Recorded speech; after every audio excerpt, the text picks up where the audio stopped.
Unang-unang mga kabilas ay gusto ko lang talaga i-congratulate ang ating Olympic champion na si Yulu Carlos, mga kabilas. Ngunit ako ay magsasalita at magkukomento lamang sa nakita kong post ng kanyang nanay, mga kabilas. Hi! Ang post ng nanay ni Yolo, mga kabilas, kung totoo man ito ha, sabi niya, hindi niya deserve ang suporta ko. At matawag na anak, Olympic champion ka nga, pero di kami proud.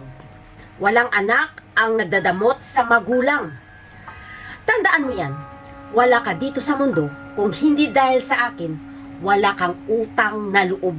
Alam niyo mga kabilas, siguro naman dilingid sa inyong mga kalaman sa ating live na lagi po natin ito na pag-uusapan.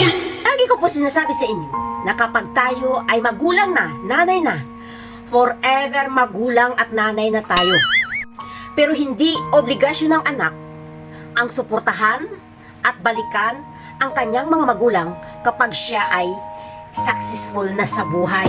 Hindi mo masasabi mga kabilas na walang utang na loob ang anak kapag hindi yan nilingon ang kanyang magulang. Dahil unang-una, hindi nila hiniling sa atin na mga magulang na ilabas natin sila dito sa mundo. Alam ko ang iba-iba siguro yung mga pananaw natin pagdating sa mga anak. Pero isa lang talaga ang nalalaman ko mga kabilas, tayo mga magulang wala tayong karapatan manumbat sa ating mga anak kapag hindi nila tayo nabalikan kapag sila ay nakapagtapos na. Pagkatapos nila mag-aral, mag-asawa sila, wala tayong magagawa dahil magulang tayo nila. Obligasyon natin silang suportahan kung ano man ang gusto nila sa buhay, wag lamang sa kasamaan mga kabilas. Kaya tayong mga magulang, wala tayong karapatan magdikta sa ating mga anak kung anong gusto nila sa buhay kapag sila ay malaki na. Pero obligasyon natin silang pakainin, bihisan, at paaralin. At gabayan hanggat nandito tayo sa mundo. Dahil ang pagiging magulang natin mga kabilas ay panghabang buhay. Hanggat nabubuhay ka dito sa mundo mga kabilas, wala pong pahinga ang tinatawag nating pagiging magulang sa kanila kahit sila ay matanda na.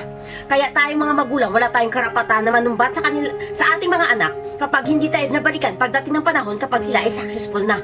Dahil obligasyon natin yun na paaralin sila mga kabilas. Pero hindi obligasyon ng mga anak na balikan tayo kapag sila ay maganda na ang narating nila. Ang tanging parangal natin na makakamit mula sa kanila kung ano ang mga nararating ng ating mga anak mga kabilas na mga karangalan, mga successful sa buhay mga kabilas. Alam ko ang unang-unang nakakatanggap ng magandang trophy ay ang magulang. Sino ang unang-unang nakikilala kapag nakikilala ang ating mga anak? Ang magulang.